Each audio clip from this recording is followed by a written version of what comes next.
May മാസത്തിലും കേരളത്തിൽ സാധാരണയിൽ കൂടുതൽ മഴ ലഭിക്കാൻ സാധ്യതയെന്ന് കേന്ദ്ര കാലാവസ്ഥാ വകുപ്പിന്റെ പ്രവചനം. പകൽ ഉയർന്ന താപനില തുടരുമെന്നും പ്രവചനത്തിലുണ്ട്. വേനൽ മഴയുടെ സീസൺ 2 മാസം കഴിഞ്ഞപ്പോൾ 37% അധിക മഴ കേരളത്തിൽ പെയ്തു. മാർച്ച് 1 മുതൽ ഏപ്രിൽ 30 വരെ 140 മില്ലിമീറ്റർ വേനൽ മഴയാണ് പ്രതീക്ഷിച്ചത്. എന്നാൽ ഇത്തവണ 192 മില്ലിമീറ്റർ പെയ്തു. കഴിഞ്ഞ വർഷം ഇതേ കാലയളവിൽ 53 മില്ലിമീറ്റർ മഴ മാത്രമാണ് ലഭിച്ചത്. 350 മില്ലിമീറ്റർ ലഭിച്ച പത്തനംതിട്ട ജില്ലയിലാണ് ഏറ്റവും കൂടുതൽ മഴ പെയ്തത്. 348 മില്ലിമീറ്റർ മഴ ലഭിച്ച കോട്ടയമാണ് 2ാം സ്ഥാനത്ത്.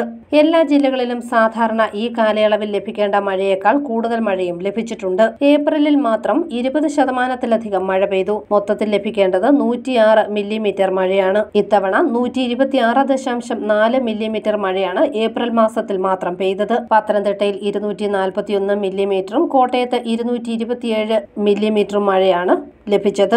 News bureau, Ponkunnam.